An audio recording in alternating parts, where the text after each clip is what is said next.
Olá, povão, tudo bem? Eu tenho uma pergunta para te fazer. Você confia na ciência? Se a resposta é sim, eu devo dizer, você não deveria. Então, não é o fato de uma coisa ser chamada de científico, né, ou ele ser descrito como alguma coisa científica, que ele merece confiança. Não é esta a questão.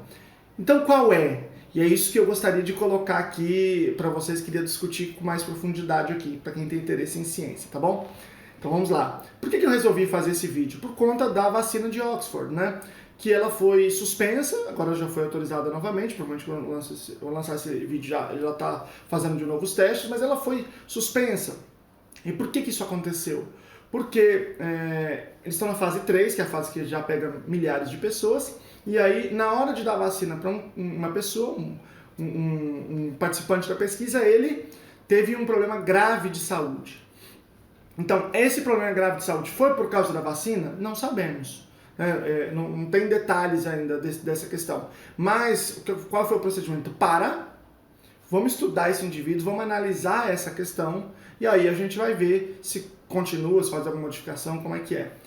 Existem 3 fases aqui em vacinas, remédios, 3 ou 4, dependendo do caso, né? Eu não vou explicar aqui agora, mas um dos motivos pelos quais existe essa 3ª fase, que é com milhares ou às vezes dezenas de milhares de pessoas, é justamente para atingir uma amostra maior, ou seja, você vai ter acesso a pessoas com variações genéticas, orgânicas maior, e aí você vai poder encontrar se tiver algum tipo de reação adversa expressiva, como por exemplo talvez tenha sido esse o caso, né? A gente não sabe. Então, por isso que é importante essa questão da amostra, né? Você pegar realmente um grupo grande de pessoas, porque imagina o seguinte, vamos imaginar que a gente testasse só um pequeno grupo de pessoas. Daqui a pouco aprova, vai para o mundo inteiro, aí vai dar essa vacina para milhões, centenas de milhões, bilhões de pessoas. E aí se tem um certo percentual de pessoas que tem essa reação, por conta de alguma característica específica, a gente vai ter no final das contas um número gigante de perdas. Então a gente não pode correr esse risco, né? Bom, além dessa questão da vacina de Oxford, né, que todo mundo ficou atento, aí tem uma outra questão que foi a vacina russa, que foi uma grande discussão, né? O Putin foi lá, falou que estava tudo certo, né? Só que a gente não tinha nada publicado, né? Ou seja, de onde você está falando isso? De onde você está tirando isso? E aí foi publicada a fase 1 e 2, agora recentemente na Lancet. Então isso aumentou a confiabilidade, né, deste processo. Essas vacinas todas não estão da melhor forma porque está uma correria por conta da pandemia, situação de emergência, tudo isso. Bom, mas o que eu quero dizer é o seguinte, não é porque alguma coisa é científico que a gente tem que dizer, então eu confio, tá tudo certo, estou resolvido. Não. A ciência é uma prática social. Ela é uma prática social que pode ser bem feita ou pode ser mal feita. Esta prática social, a ciência, ela tem uma intersecção forte com uma outra disputa, que é a disputa por bens econômicos, por dinheiro, por grana. Então, se eu faço a vacina primeiro, obviamente essa indústria vai vender aí bilhões e bilhões e bilhões de dólares, talvez trilhões, não sei, né? Então, isso tem uma interface financeira muito importante. A ciência tem essa interface. O mundo hoje é o mundo da ciência, né? Pensando em termos de produto, em termos de circulação de riquezas. Então, quando você tem isso, você precisa ficar atento. Veja, vamos pensar aqui. Aí vamos pensar em termos de ciência do comportamento humano. Quando você tem um comportamento, você tem uma função. Sempre. Você tem um comportamento, tem uma função no ambiente. Esta função, você se comporta para ter acesso a uma função, essa função ela tem que ser, ela está relacionada a uma operação motivacional, tem que ter motivação para me comportar. Por exemplo, comida. Eu posso pedir comida, dá meio-dia eu peço comida, eu faço comida, eu tenho uma motivação, tenho uma operação motivacional, eu fico privado de comida e vou lá e me comporto. Ou gastando um tempo da minha vida, né, para pagar, porque se eu pago, se eu peço, é um tempo que eu gastei trabalhando, então é um pedaço da sua vida que você está entregando ali, ou você vai e faz realmente a comida, né? Então, eu tenho essa relação. Acontece que depois que eu como, eu não tenho mais motivação para fazer comida. Então, eu não faço a comida, depois eu faço outra, né? Só quando eu estiver privado novamente. Então, existe essa relação entre privação e saciação para eu me comportar. Com dinheiro é diferente. Por quê? Porque o dinheiro é aquilo que a gente chama de reforçador condicionado generalizado. Por quê? Porque se eu estou ganhando dinheiro para comer, e aí depois eu como, eu estou saciado, eu ganho dinheiro para outra coisa, para lazer. E depois eu ganho dinheiro para outra coisa. Depois para outra coisa. Então eu estou sempre privado de alguma coisa que o dinheiro pode me dar. Então o dinheiro é uma coisa que o indivíduo, que as pessoas de um modo geral, né, isso não é assim universal, mas de um modo geral, a maioria das pessoas tem muita motivação para continuar se comportando. Você vê, mesmo as pessoas que ficam milionárias, bilionárias, continuam se comportando, continuam trabalhando para ter acesso ao dinheiro. Então isso é por conta desta forma do dinheiro se relacionar com os demais reforçadores, né? Você troca ele por diversos reforçadores que você quer ter acesso. Bom, dito isso, como a ciência ela tem uma relação muito forte com essa questão financeira, a gente precisa de controle social do conhecimento científico. A gente precisa de mecanismos de controle social, porque quanto mais você tem controle social de vários indivíduos, de várias instituições, maior a transparência, maior a dificuldade para o indivíduo, por exemplo, forjar dados para ele poder ganhar dinheiro com alguma coisa. Então, esse elemento de você organizar um esquema, arranjar contingências para evitar a fraude, a enganação, a corrupção, este é um grande desafio da ciência. E que ela vem adotando medidas para isso e temos tido grandes avanços nos últimos anos. Eu vou falar de alguns dos mecanismos sociais de controle para que a gente tenha maior confiabilidade naqueles dados.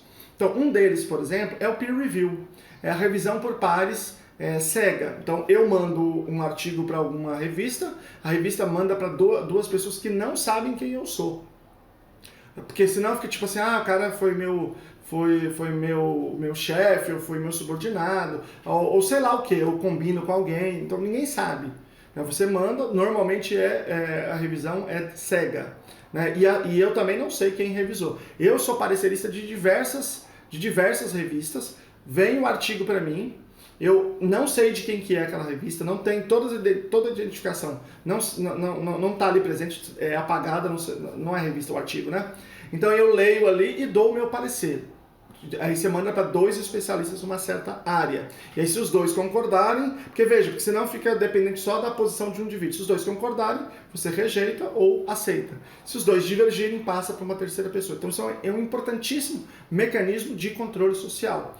Se a pesquisa envolver seres humanos, ela tem que passar por um comitê de ética.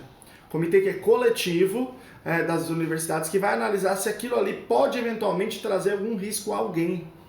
Então, esses comitês eles são muito rigorosos e eles vão olhar aquele conjunto de coisas para ver se aquilo é factível, se é ético, se vai ou não vai trazer prejuízo, se for trazer um eventual prejuízo, como que ele vai ser reparado. Então, por exemplo, na hora que você vai testar remédio, é óbvio que pode acontecer, como no caso da vacina que eu falei, de um efeito adverso. E aí, o que a gente vai fazer? Então, ele vai ter um apoio médico, vai ter isso, vai ter aquilo outro, a gente vai fazer isso. Então, tudo isso é já previsto. Por exemplo, a gente recentemente mandou um artigo, né, de um menino que eu estou orientando, um rapaz que eu estou orientando, para fazer um experimento de alfabetização com pessoas com autismo. Então, a gente tem que descrever lá. Se o menino, naquele momento, se ele não acertar, sei lá, qualquer coisa acontecer, e ele tiver ali uma crise, né? O que a gente vai fazer? Então, tem que descrever lá tudo certinho. Então, isso é outro mecanismo de controle social. Um outro aqui que eu vou colocar é análise de dados brutos. Tem algumas revistas que exigem os dados brutos para poder fazer análise, dependendo da circunstância. Isso aconteceu recentemente numa pesquisa na Lancet, a pesquisa foi publicada, depois houve divergências em relação aos dados, eles pediram os dados brutos, eles não entregaram, a empresa não entregou e a pesquisa foi retratada, ela foi retirada da revista, que isso é uma coisa assim, bem séria em termos de ciência, tá? Outro mecanismo aqui, replicações. Eu faço uma pesquisa aqui, eu digo, eu fiz isso e aquilo e teve tal e tal resultado. Aí um camarada lá não sei onde fala, peraí, deixa eu ver se é isso mesmo. Então ele vai lá, lê o meu artigo, faz igualzinho e tem que dar o mesmo resultado. Senão o meu perde validade, o meu perde valor. Se as replicações não mostram o mesmo resultado, então, na verdade, o que produziu aquele resultado foi uma outra coisa que não está descrito no artigo. principalmente o que a gente chama de replicação sistemática, replicação com alterações para a gente saber o valor de cada coisa dentro dessa replicação. Pesquisa multicêntrica, gente. A pesquisa multicêntrica, o que é isso? Por exemplo, vamos imaginar que eu quero saber de um remédio, né? Tá tendo uma pesquisa, por exemplo, agora no Brasil, com autismo, por exemplo, que é uma pesquisa multicêntrica. Ela está acontecendo em vários lugares do mundo, inclusive no Brasil. Que é o seguinte, você tem vários pesquisadores em vários lugares do mundo, e eles vão lá, implementam o protocolo certinho, e eles têm os resultados lá, mas os resultados não estão centralizados. Não tem alguém que pode manipular todos os resultados. Você tem vários pesquisadores colaborando de maneira independente. Então isso dá pra gente muito mais confiabilidade no resultado dessa pesquisa. E tem um último mecanismo muito importante que eu preciso salientar, que é a autonomia universitária. Eu, por exemplo, sou muito crítico da academia, das pesquisas em educação no Brasil. Eu acho que a esmagadora maioria das pesquisas é anticientífica, né? Pseudocientífica. Na minha percepção, tá? No entanto, a gente não pode, de jeito nenhum, jamais passar pela cabeça pensar em que o governo faça isso ou aquilo com a universidade. Por quê? Não é porque é este governo, não tem nada a ver com qual é o governo, direito, esquerda, não é isso. É porque essa é a lógica do poder. Se o governo puder mandar na academia, puder mandar na universidade, ele vai mandar só falar bem dele. Não importa quem é o presidente.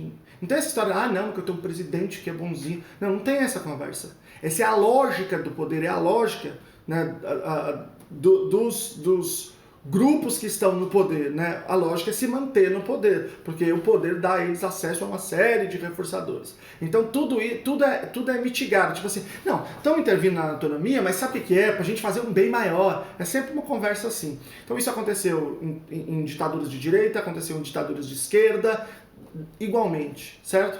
Então a autonomia universitária é um outro elemento importante desse controle social, né?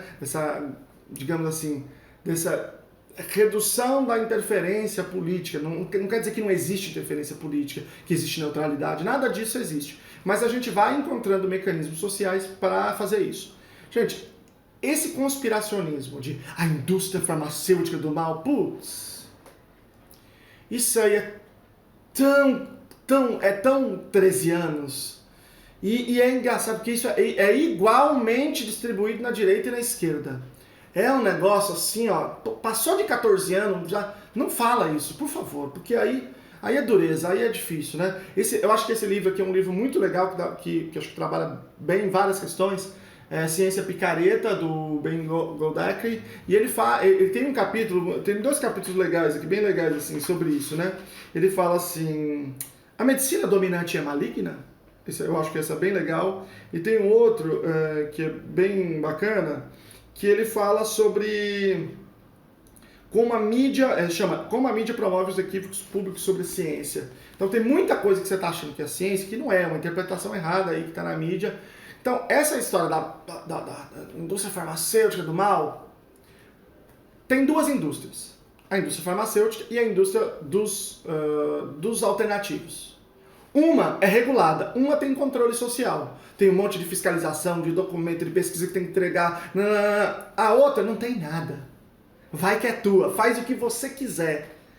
Sinceramente, gente, por quê? Por que você acha que essa é melhor? Que essa tá sendo feita com mais seriedade, que é mais natural? Por causa dessa conversa, por causa desses discursos? É simples. Você tem 2 caminhos para ganhar dinheiro. Que se você pisar fora da faixa, você se ferra. Você perde a licença, acabou. Um abraço. E você tem outro, você faz o que você quiser. Você pode economizar dinheiro do tanto que você quiser, que não tem regulamentação. Sinceramente, qual que você acha que vai ter mais manipulações contra o seu interesse? É óbvio, isso é óbvio. Eu não estou dizendo que a indústria farmacêutica é ótima, todo mundo maravilhoso. Não é nada disso. Eles só querem ganhar dinheiro. Acontece que nós, a sociedade, no contrato social, na existência do Estado, nós estipulamos que para eles ganharem dinheiro dizendo que alguma coisa é remédio, meu amigo, eles têm que suar. Então eles têm que apresentar pesquisa, eles têm que fazer um monte de coisa. E vai ter fiscal toda hora lá olhando, justamente porque a gente não confia neles e em ninguém. Porque a lógica é essa, não confiar em ninguém. né? Já que a gente não confia em ninguém, então a gente vai lá olhando toda hora para ver se aquilo está correndo no traçado. Essa é a questão. Eu vou colocar aqui na descrição um vídeo da professora Gabriela Bailas, que ela analisou, ela pegou os dados da indústria farmacêutica e da indústria alternativa para vocês verem qual que é os dados por trás disso. Aí vocês vão ver. Portanto, gente, a ideia, a lógica é não confia em ninguém. Não confia em ninguém. Vamos estabelecer mecanismos de controle. Mas aqui nesse canal você não precisa confiar, porque tudo que eu falo aqui eu trago as evidências aqui embaixo. Então clica aqui e já se inscreva no canal, se inscreva para você receber os vídeos. Porque aqui tudo que eu falo, eu já coloco que você pode tomar a sua própria posição, sua própria interpretação com as evidências disponíveis. Perfeito? Posso contar com vocês? Bom, eu vou dar um exemplo para vocês, para a gente pensar em termos de lógica, dessa questão do controle social. E da autonomia universitária, como tudo isso é importante. Eu falei sobre vacinas um tempo atrás, então imagina o seguinte, vamos imaginar que sobre vacinas, o papo é esse, não, que a indústria farmacêutica não deixa saber a verdade, porque... Não, vamos imaginar que eu sou um pesquisador e decida fazer uma pesquisa, um coorte sobre vacina. Então eu pego ali o meu município, pego os dados da vacinação lá, pego os dados de autismo, né, porque é esse o papo que causa autismo, pego os dados de autismo e faço uma avaliação desses dados. Se esses dados forem anônimos, eu não preciso passar nem para o comitê de ética, né? E eu vou lá e publico esses dados, certo? Bom, você imagina alguém da indústria farmacêutica, uma sala gigantesca, cheia de gente com telefone, diz assim, desculpa, tem um cara lá na Índia pesquisando vacina, liga pra ele, fulano, ciclano, sabe o que? Você está fazendo pesquisa de vacina, então, eu estava querendo te dar uma propina para ver se você falava que vacina não causa autismo. Tem condição de você fazer isso aí? Tem um Lucelmo lá do Brasil fazendo... então tá bom, deixa eu falar com ele. Ô Lucelmo, então, cara, tava querendo te dar uma propina aí para ver se alterava esses dados aí, tem condição? Imagina os caras, um call center cheio... Não faz o menor sentido isso. Entende? Não faz o menor sentido isso. É impossível de você controlar. É por isso que a ciência funciona. É por isso que a ciência ela vai avançando, porque ela tem um mecanismo de depuração. Alguém pode fazer uma pesquisa e dizer que vacina causa autismo? Pode. O Andrew Wakefield fez isso lá na Inglaterra, né? Publicou na Lancet. Só que a ciência tem mecanismo de depuração. Ele estava querendo se dar bem, é um corrupto. Ele recebeu propina, ele tinha patenteado outra vacina que ele queria vender. Só que depois foi havendo outras pesquisas que não chegaram ao mesmo resultado. E além disso, descobriu-se depois que ele tinha recebido propina, que ele tinha outros interesses, que ele tinha forjado os dados. Então é isso, a ciência tem mecanismos de depuração. Ela não é perfeita, não é para você confiar porque ela é ciência. Mas você tem a confiança, ela não vem por causa de uma pesquisa que tem natureza científica. Ela vem pelo processo científico, em que eu estabeleço uma evidência e eu vou avaliando essa evidência, avaliando, até que eu tenha uma plena confiabilidade, à medida que esses mecanismos todos de controle social entram em ação. Então é isso. Não confie em ciência, não confie em ninguém, mas curtam o canal e se inscrevam, tá bom? Um grande abraço, tchau!